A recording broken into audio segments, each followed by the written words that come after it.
everyone. Thank you for joining us. My name is Perla Pekitowski, Director of Growth and Engagement here at Fairfax Surrogacy.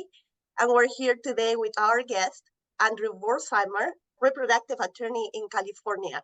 How are you doing, Andy? Oh, I'm doing great today, Perla. It's great to see you again. It's great to see you too, Andy. And why don't we start by sharing a little bit more about your background and what you do today? Sure. I'm an attorney that specializes in reproductive law. I've been specializing in this area of law now for 31 years, primarily helping intended parents start their families through assisted reproduction, whether it's surrogacy, egg donation, embryo donation, or sperm donation, as well as assisting them in any related matters as far as family formation. Wonderful. Well, thank you for sharing, Andy. So today we're here because there are so many things going on in our industry.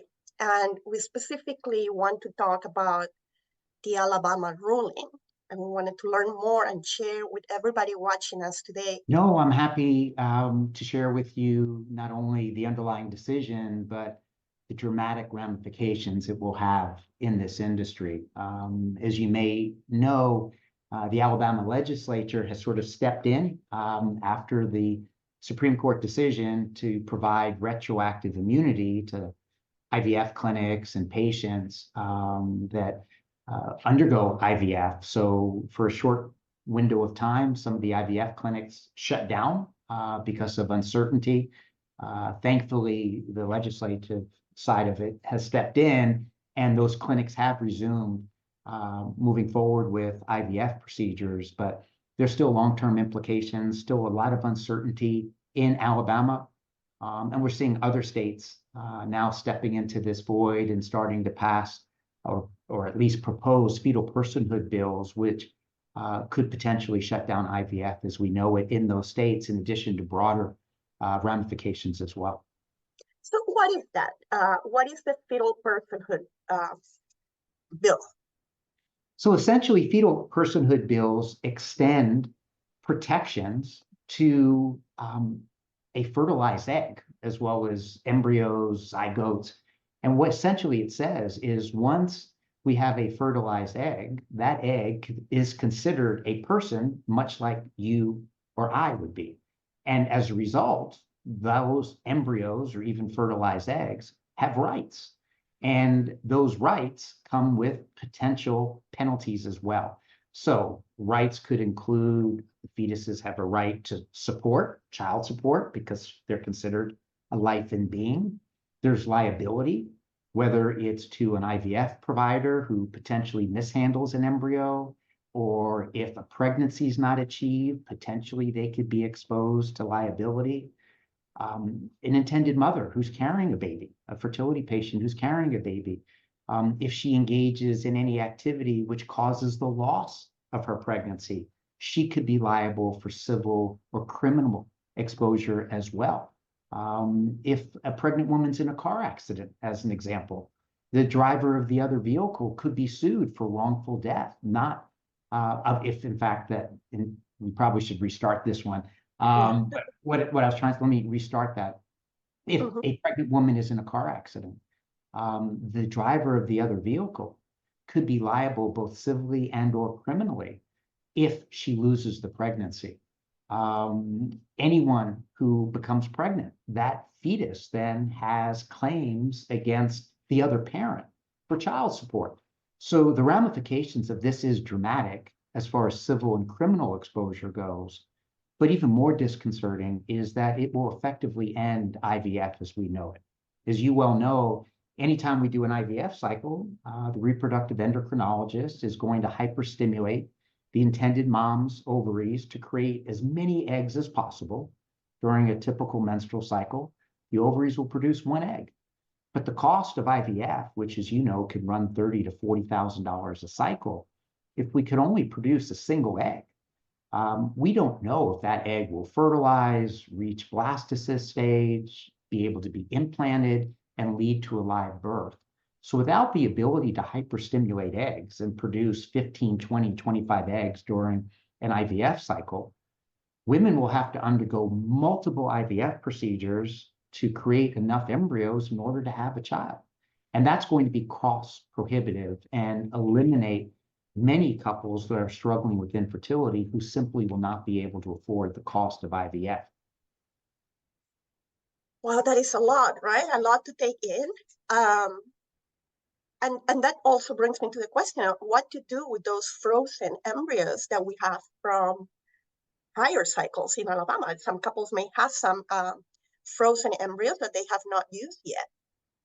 So my recommendation is for any couple or any individual that has frozen embryos in states that are considering fetal personhood bills, you need to relocate those embryos to safe haven jurisdictions as quickly as possible. And there's a couple of reasons for that. Number one is liability. If anything was to happen to those embryos while stored in those states, the intended parents as well as the clinics could be liable. So we have seen, very rare, but we have seen situations where there have been catastrophic tank failures and all embryos could be lost because of a power outage, as an example. There's potential liability there. Second, if a couple has completed their family, but they have embryos that are being cryopreserved as they decide what to do with those embryos, if they wanted to donate those embryos to medical research, or they wanted to allow them to thaw and demise on their own, that would not be possible in those jurisdictions. And if they attempted then to transfer those embryos to another state to allow them to demise on their own or donate them to medical research, they have potential legal, both criminal and civil exposure, as with the IVF clinic. So if the IVF clinic knows that their patient has completed their family and has asked them to thaw and allow the embryos to demise on their own, they couldn't do that in that state. And if they were to ship those embryos to another clinic in a state that would allow that procedure, they have potential liability as well for aiding and abetting in the destruction of human life. So what we are seeing are clinics that do long-term storage of embryos, relocating those embryos to safe haven states so they're not put in that difficult situation. Just think about it. If you cannot transport those embryos, if you cannot donate those embryos, you cannot allow them to demise on their own, you're paying storage fees for the rest of your life. There's nothing you can ever do but cryopreserve those embryos indefinitely. And then who's going to cover those storage fees once the intended parents die? Is that cost passed on to the estate and it goes on from generation to generation? No one knows. So that presents a lot of new issues to think about for the professionals who work in this industry, along with those who are trying to create their family via IVF and surrogacy. So how do you think these challenges our current understanding of IVF and surrogacy? Well, at the outset, I think it's going to influence the decision-making of individuals and couples struggling with infertility as far as the selection of their IVF clinic. They're now going to need to choose an IVF facility in a safe haven state where their ability to create embryos and effectively move forward with IVF won't be restricted, and there won't be any civil or criminal exposure. You and I have been dealing with this now for the last couple of years since the Dobbs decision came out, which returned the abortion decisions to the states. So states that have previously been very progressive towards surrogacy, places like Texas or Iowa, as an example, Oklahoma, these states have now imposed serious restrictions on the ability to have an abortion. And in a state like Texas, there's potential civil penalties available for anyone that aids and abets a woman to having an abortion out of state. So if you had a gestational carrier in Texas that has a fetus that may not be able to survive because of severe chromosomal abnormalities, and the intended parents want to terminate that pregnancy, or the surrogate's life is at risk, relocating her to another state where they can safely and legally do an abortion potentially exposes them, as well as you and I, for helping them have that out-of-state termination procedure. So the impact is going to be not only at the outset in selecting an IVF clinic, it also is going to have an impact what state you choose your surrogate from, what their rights are with respect to termination of pregnancies, when those pregnancies can be terminated, and what civil or criminal liability could exist for anyone that helps someone have a termination procedure, even if it's legally done in a state that permits it. And then when you tie into it these fetal personhood bills, imagine if you're an intended parent living in a state that recognizes a fertilized egg as a human life, you potentially could be criminally prosecuted in your state for helping your gestational carrier have a termination procedure, even if it's meant to protect her life. These are scary thoughts, and the law is unsettled. We're seeing states, ratchet up their legislative activity to try to restrict access to IVF by creating fetal personhood bills, by restricting access to abortion, by imposing civil and criminal penalties for anyone who assists a woman in having a termination procedure. And given the current composition of the US Supreme Court, all of the prior precedent we have relied on that we believe gave constitutional protections to couples struggling with infertility has been lost.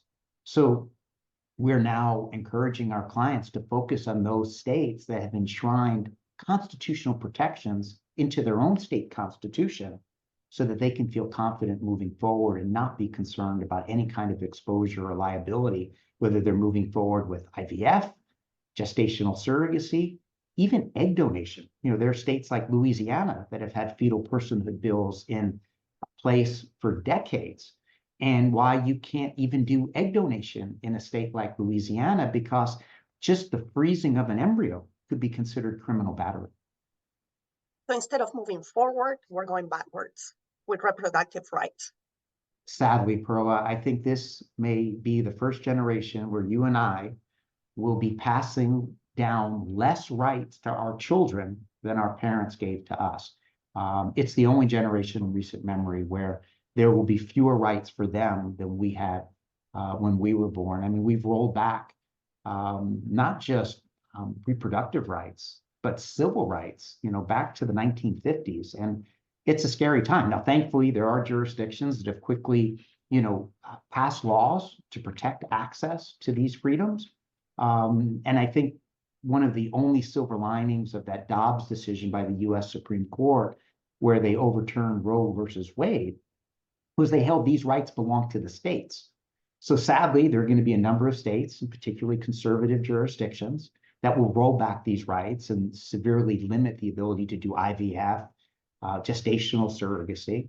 But then there'll be other states where those rights will be protected, and now the Supreme Court won't be able to interfere. So as this election cycle begins and we're hearing conversations about a national abortion ban, that's inconsistent with the Dobbs decision, which said these decisions belong to the states. Now, I have no confidence in this current US Supreme Court, but I don't know how they could rule that if a state like California enshrines the right to IVF and gestational surrogacy and abortion, how they could argue that a national abortion ban would be consistent with their prior decision in Dobbs that says this isn't a function of the federal government, this is a right that belongs to the states. So that's the only silver lining, but unfortunately, we're now going to eliminate potentially half the country as far as them being viable jurisdictions to move forward with things like IVF, gestational surrogacy, embryo donation. And we haven't even talked about things like long-term storage of embryos, what would happen, if, as we talked about, cryotank failure, miscarriages, child support that, potentially could be asserted against intended parents for embryos that remain cryopreserved. I mean, could states compel intended parents to use any existing frozen embryos that they have? No answers to any of these questions right now.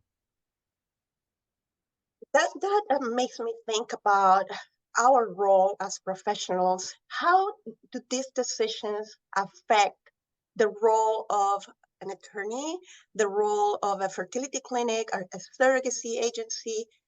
How has it been impacted, and how is it? Do you see it changing in the years to come?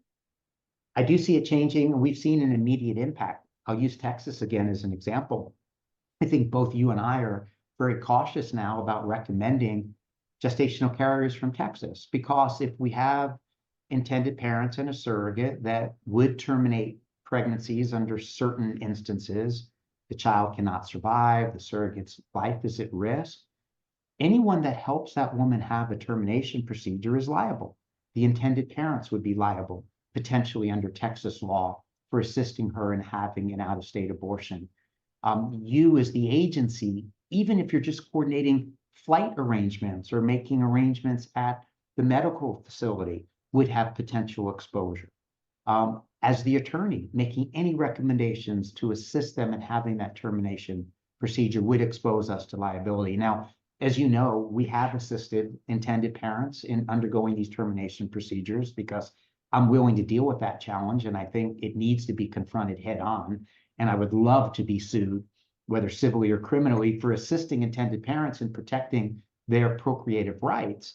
But unfortunately, I think many providers, many professionals in this industry will now restrict what states they work with, potentially restrict which intended parents and gestational carriers they work with, and it's going to have a terrible chilling effect.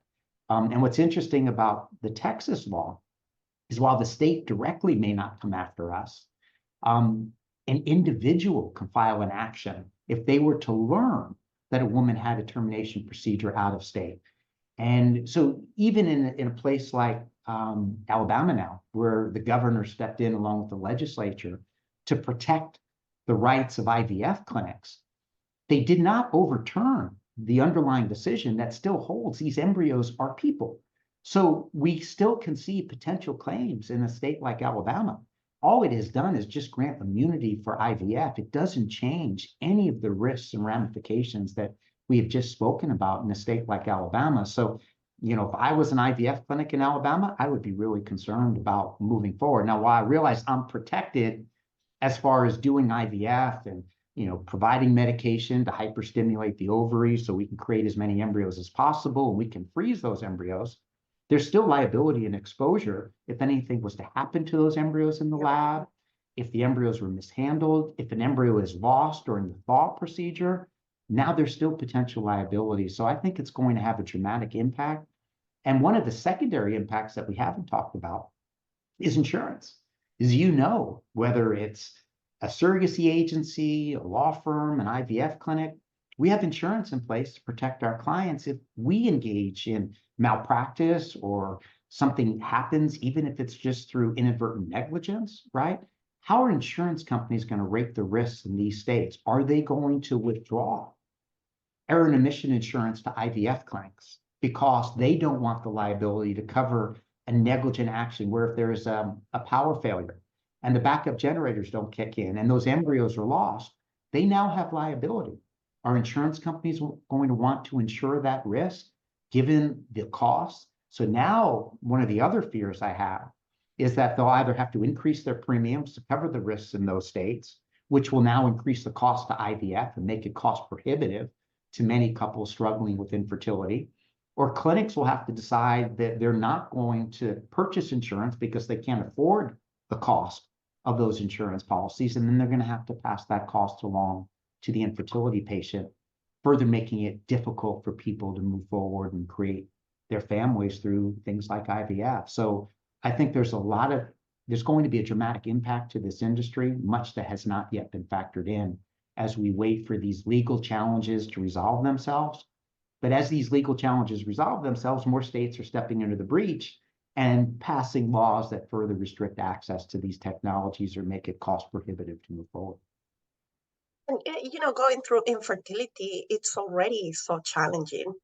It's already a roller coaster of emotions, and you have to deal with so much. And now, you add all these new problems to think about. It's just making it so difficult for people who want to have a family to have a family via IVF. What about the people that live in Alabama, intended parents and surrogates? Can they still pursue surrogacy in other states?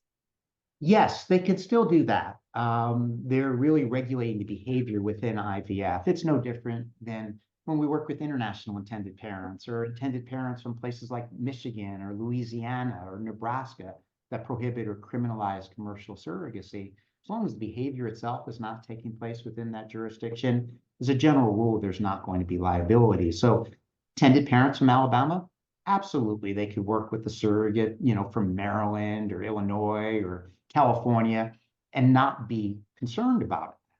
But for an intended, let's say just a fertility patient in Alabama, all right, who undergoes IVF, or let's say she just IUI, let's say they just do artificial insemination with her husband's sperm. She doesn't need a gestational carrier.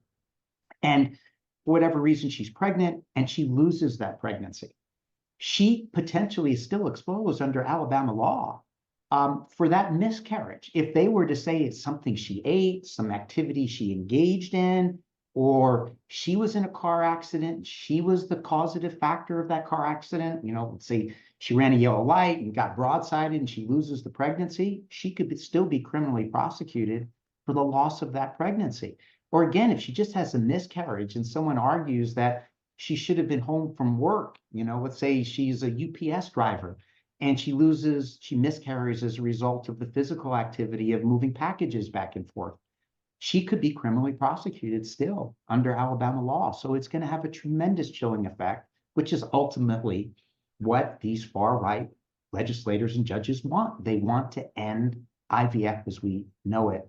And I think, as you know, we have been fighting these cases for decades, oftentimes funded by, the Catholic Church, the Diocese of Orange County in New Jersey in particular, who oftentimes use certain organizations to solicit surrogates and others to challenge laws that permit IVF and gestational surrogacy in those particular states, and they fund the litigation. We had one case that we had to defend 13 separate lawsuits that were funded by the Catholic Church, with a notorious anti-abortion attorney arguing that any kind of termination provision in a surrogacy contract renders the entire contract void and unenforceable. And they're using that as an angle, not just to end gestational surrogacy as we know it, but they're trying to end IVF as we know it, believing that that the only way people should have children is through natural procreation. And anything above and beyond that is a sin and should be prohibited. So we're seeing that conflation of, state versus church, and that interference that we have all been raised to believe protects us, that religion is not supposed to be part of our lawmaking process. Unfortunately, we are seeing those religious lobbies gaining more influence now and using that influence to restrict access to everything from IVF, IUI, sperm donation, egg donation, embryo donation, and fetal personhood gives them that foothold to end it as we know it. So you're saying that they are supporting only natural creation and being a mom through IVF. I have two beautiful children through IVF. You can't imagine how offensive that is. I wouldn't be able to have a family, and I'm speaking for everybody that needs reproductive assistance creating their family. No, that's absolutely right. And by the way, one issue we haven't brought up is the impact on chromosomal testing. As you know, it's fairly commonplace now that all embryos at the blastocyst phase will undergo chromosomal testing, so we can rule out those embryos that have no chance of surviving, as well as embryos that may have significant chromosomal abnormalities that will impact quality of life of that child. That's not going to be permitted either, because think about it, when they do that PGS or PGA testing, whatever they want to call it, there's many different names now. Change the name, yeah. Yeah, they're biopsying a few cells, right? They're removing a few cells to undertake that testing. That is considered criminal battery because the embryo cannot consent to that medical procedure. So any doctor that does chromosomal testing now on these embryos potentially would have liability. So I think, and we've seen this in Europe, as you know, the ability to do chromosomal testing during the IVF process is prohibited because, among other things, it will identify embryos with the Y chromosome, so you'll know boy versus girl embryos. Gender selection is prohibited in many European countries, but now we're going to see chromosomal testing here in the United States prohibited because under the fetal personhood bills, the biopsy of any cells without the consent of an embryo would be considered at a minimum criminal battery. And as you know, on occasion, we will lose embryos when we do that chromosomal testing. That now could be manslaughter or murder. I mean, women that are going through this process, you want to minimize, the chance of a miscarriage or a loss halfway through the process. And this is why the testing is done, right? So that you are transferring chromosomally normal embryos. That's really important. It's again, going back to how difficult it is. It's already very difficult going through all these emotions. And if you can minimize the risk, of course, we want to facilitate that. So. Without a doubt, and also think about the risk to the gestational carrier.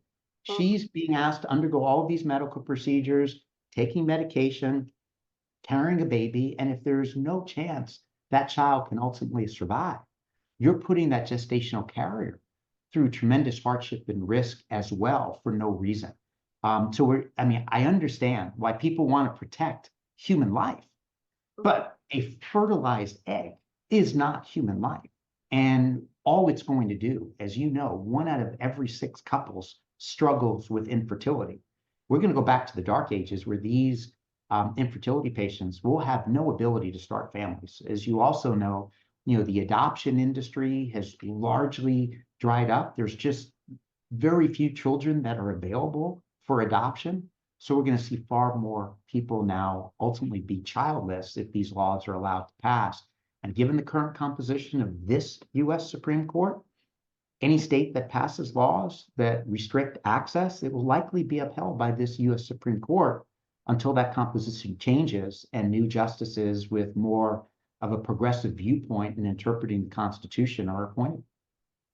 And it's contradictory too, because you're talking about not being able to do PGT testing or PGS or whatever the name is nowadays, but you can also not terminate a pregnancy in certain states for medical conditions. So you have, which one is it, right? Can we take the precautions so we don't have to get to that point, or do we have to get to that point and then have no choice? And even then, as you correctly pointed out, there may be no viable remedy because, as you know, it's usually between week 18 and 20 of the pregnancy that they'll do that anomaly or anatomy test. Every doctor calls it something different, but that's the major ultrasound to identify physiological abnormalities.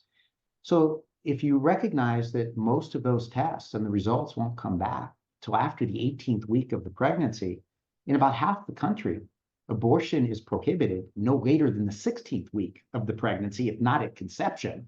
So for more than half the country, by the time you found out there's something seriously wrong with your child that may not survive birth, may not even survive the pregnancy, there's nothing you can do because it's too late to have that termination procedure. So now you're compelling a woman, a gestational carrier or an intended mom, to carry a child that is no longer viable and all the risk that's inherent with the balance of that pregnancy. I think it is important for your audience to understand and the greater public to understand. You and I have dealt with cases with stillborn deliveries where, in a multiple pregnancy, they could lose one of the twins early in the pregnancy, and the surrogate has to deliver what's left of that fetus. And it is heart-wrenching. It is, from an emotional and psychological standpoint, for all parties involved, it's one of the most difficult things you can go through. And there's just no empathy at all by these lawmakers to what women have to go through. We have rolled back these rights. The patriarchy is taking control again. And I don't understand how clear-thinking Americans can sit back idly and allow these rights to be taken away from us. I can't understand either, Andy. It's just so unfortunate that we're going through this. Now, we talked about Alabama. You did mention other states. Do you think other states are going to follow suit? And if so, what states do you think would be next? So we're seeing Kentucky recently pass some legislation. Iowa has proposed legislation. I think what we're going to see is, particularly in the politically conservative states in the Bible Belt, so in the Deep South, as an example, many of those states had trigger laws on abortion. These are the ones that will also begin moving forward with fetal personhood bills. So in addition to the rollback on abortion rights, I suspect that, anywhere from 12 to 24 states will start regulating IVF, considering fetal personhood bills and other potential penalties for the loss of embryos, for chromosomal testing. So unfortunately, we've opened up Pandora's box, and the next couple of years will be really telling. But we have seen almost a dozen states, jump into the void after the Alabama IVF ruling and start proposing legislation. None of it has passed from what I can tell as of now, but places like Kentucky, that'll be the next jurisdiction. I think we'll see similar laws coming from states like Tennessee, Mississippi. Those are the states I'm most concerned about. And then also in the Rust Belt, and some of the states in the Midwest, I think we're also going to start seeing those fetal personhood bills try to get passed. Now, it is an election year, and I know that this may become the third rail during this political season where certainly on the Republican side, they probably don't want to talk about IVF and abortion. I think Democrats are going to try to make it a political issue. So it would not surprise me if we see a lull in legislation through November. But once the election is behind us, and that is no longer going to be a political issue for at least 4 years, that's when I think many of these more conservative states are going to jump into that void and start passing the legislation. So it wouldn't surprise me, if we only see a handful of states actually pass restrictive legislation through the balance of the year. I think 2025 is going to be a telling year for reproductive rights in the United States. Should women wanting to become surrogates be in these states be worried about doing, helping somebody create their family via surrogacy if they're using a fertility clinic outside of these states? No, I would not be concerned in those situations other than any liability for a termination procedure. Mm-hmm. What is more interesting, though, is egg donors and sperm donors in those states. If they were to donate eggs or sperm in those states, are they potentially liable for being complicit or as an aider and abetter if, number one, an egg donor takes medication, knowing that it's going to hyperstimulate her ovaries to produce excess eggs, knowing that those eggs will be fertilized and frozen, going into it, if she's aware of that, is she potentially liable when if they freeze their eggs, they freeze the embryos, what's the egg donor's liability? What's the sperm donor's liability? So for the gestational carrier, since she's going to undergo the embryo transfer in another state, I think her liability exposure is limited. What no one is talking about are egg donors and sperm donors knowingly move forward with the donation in a state like Alabama. What are their risks and ramifications? And no one knows right now. Let me make one other quick point, Roa, because I know you counsel intended moms, to preserve their fertility, even if they're not ready to start their family now. So imagine a woman in Alabama, professional Alabama, or someone going to graduate school or just wants to get her degree, and she's been advised to freeze her eggs for subsequent use. Now, the freezing of the eggs in and of themselves should not be a problem because they're not fertilized. But doctors may tell a woman, if she's married, as an example, or has a partner, it's going to be safer and more effective for you to fertilize those eggs now. It will increase your chances of success later in life when you're ready to have that child. If she does move forward and fertilizes those eggs for fertility preservation later in life, has she now exposed herself to liability if anything happens to those embryos, changes in law in Alabama, the inability potentially to transport those embryos outside of Alabama? Let's say Alabama chooses to criminalize commercial surrogacy. And at some point in time in the future, that woman will need to use those embryos and transfer them into a gestational carrier, even if out of state. Will she be allowed to transport those frozen embryos to another state to have a transfer done into a gestational carrier? Much like we're seeing IVF clinics unwilling to transport frozen embryos out of Alabama to another state for fear they may be destroyed or lost in transport, they would have liability. They would also have liability for women that engaged in fertility preservation to protect their ability to have a child later in life. They may not be able to gain access to those embryos when they are ready to start their families. That's terrible, Andy, and very, very scary. So I really do hope that things change and that people start standing up for reproductive rights. And but it's not all bad, though. It's not all bad. We recently had good news in Michigan. Do you want to talk about that? Yes, so Michigan has passed a bill. I'm not quite sure if the governor has signed it yet, but Michigan now will eliminate criminal prosecution for commercial surrogacy. Michigan became really the last major state that was holding out, that imposed criminal prosecution. It was actually a felony under Michigan law for anyone to help someone move forward with the commercial surrogacy arrangement.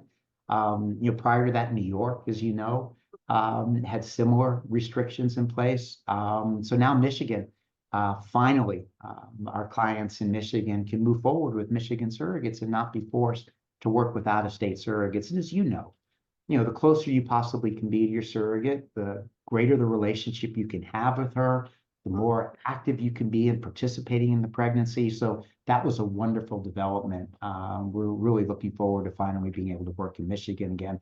For 31 years, we've never been able to entertain a Michigan surrogate. Thankfully, that law has changed. So we're really looking forward to all of our clients in Michigan now at least being able to consider candidates from their state.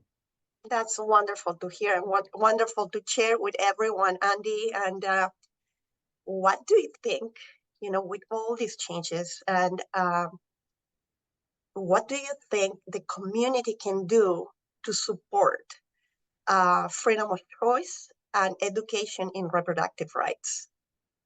Speak out. And I know that's uncomfortable and it's a difficult issue. And when I talk about speaking out, it's not just prospective parents, it's current parents who have undergone IVF, who've had to use gestational carriers or egg donors. And I understand better than anyone why they want to keep this private. They don't want to share their family's birth story.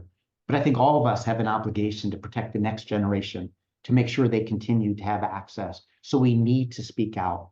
We need to donate to causes and organizations that will advocate for reproductive rights and reproductive freedoms. We have to get involved in politics at the local level to ensure access. We have to donate to organizations that will provide services to couples struggling with infertility. That's the only way we can protect these rights. We need to bring attention to this and not rely on the media to spotlight this, because unfortunately, they'll take a look at this issue for 5 or 10 minutes, and then they'll move on. And then there'll be the next crisis on the horizon that they're going to focus on. So, much like the Dobbs decision, the country was outraged, and that outrage lasted for a couple of weeks, and now no one talks about it again. The Alabama decision, again, sparked an outrage, but then the legislators stepped in, gave partial protections to IVF, but no one's talking really about Alabama. Thankfully, you are. And we haven't talked about the long-term consequences that Alabama bill hasn't fixed the problem in Alabama. And we need to educate people. We need to educate people about the need for IVF, the benefits of chromosomal testing, the need for gestational surrogacy. We need to provide medical information about how a two-cell, a fertilized egg in no way is a life in being. It's insane that anyone would believe a fertilized egg should be afforded the same protections as you and I. I don't understand how we can claim that we're pro-life when we're discouraging people from starting families through IVF while forcing women to risk their own lives to carry a pregnancy that will not produce a child that can survive, but puts the surrogate or intended mother's life at risk. We need to have a reckoning in this country, but we are so polarized.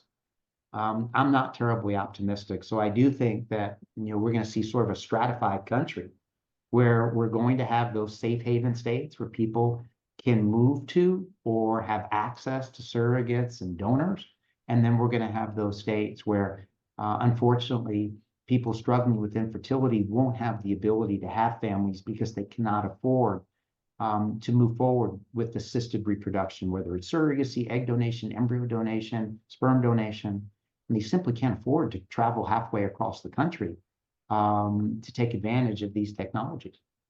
Yeah, and I agree with you, Andy. I think we need to talk about the personal stories. I think to give perspective about why people do this, why they need it, what they have gone through, to really understand and put ourselves in other people's shoes, to really understand and gain an insight on how difficult it can be to create a family. We absolutely do. We have to remove the politics and religion from it and get to almost more of a libertarian model where, look, if you don't feel comfortable with IVF, if you don't feel comfortable with chromosomal testing or assisted reproduction, then don't participate in it.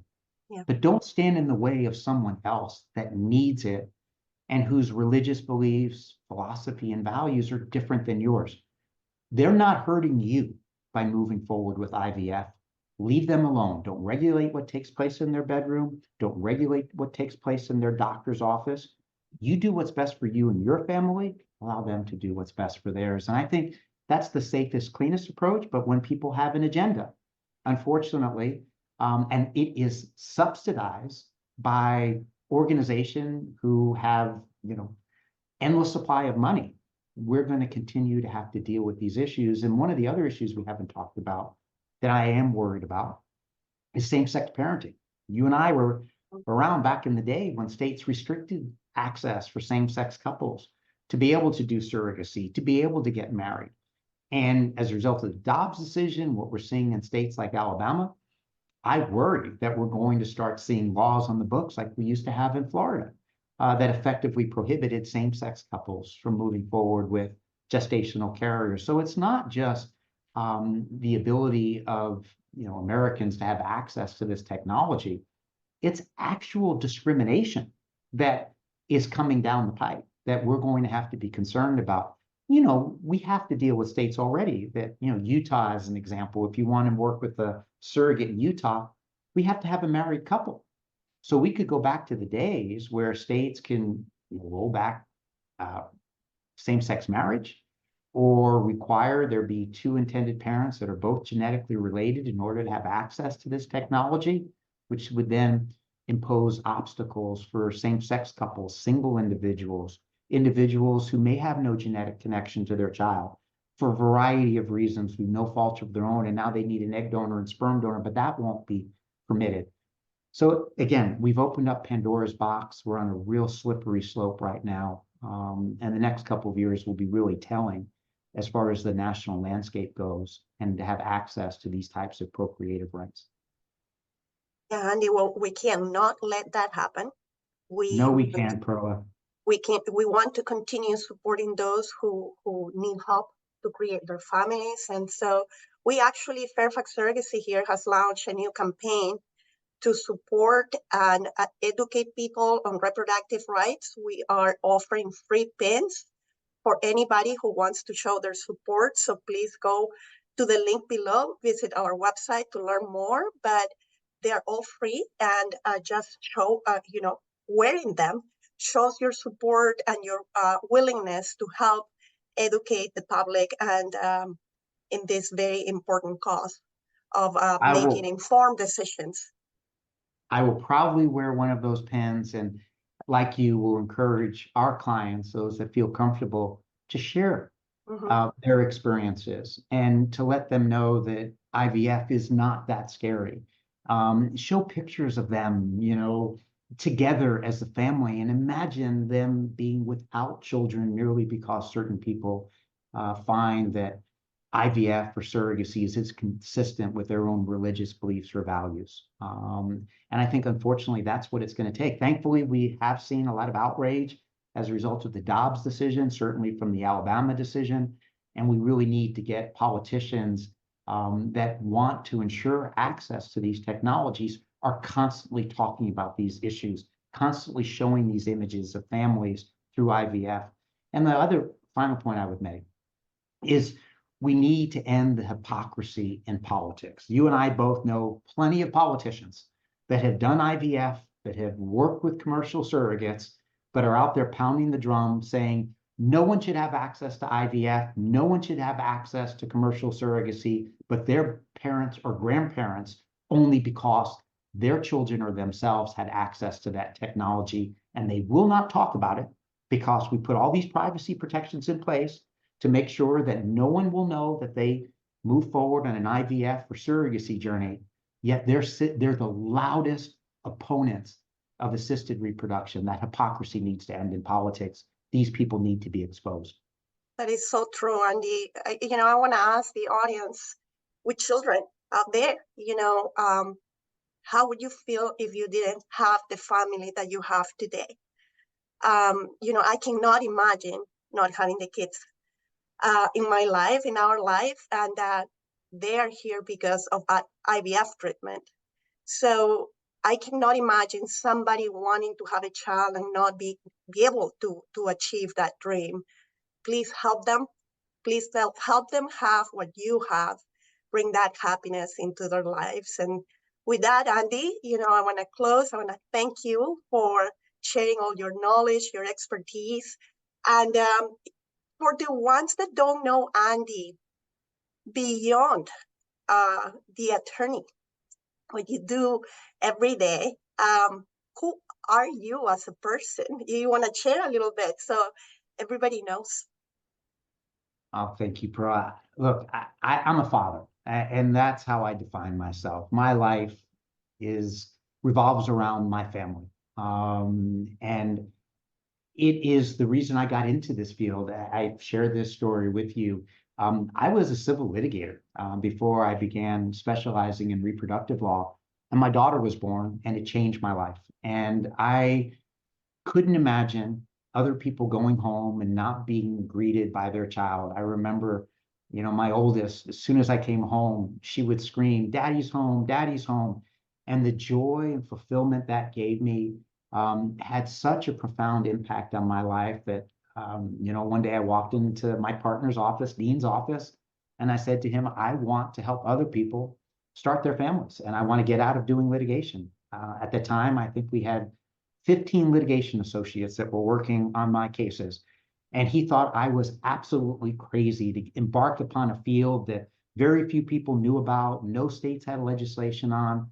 And I realized there was a void that needed to be filled. And this was a way that I can help others enjoy what I have. And it angers me to no end when anyone is going to try to restrict access to prevent people from having the joy that I receive every day when I come home. And now I obviously have younger children as well. And there's no more profound experience than being a parent, and no one should stand in your way of having that kind of joy in your life.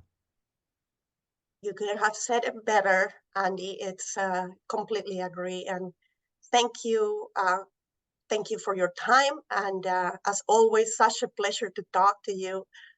We appreciate your time. And again, let's raise our voices to spread awareness and to help people that want to create families.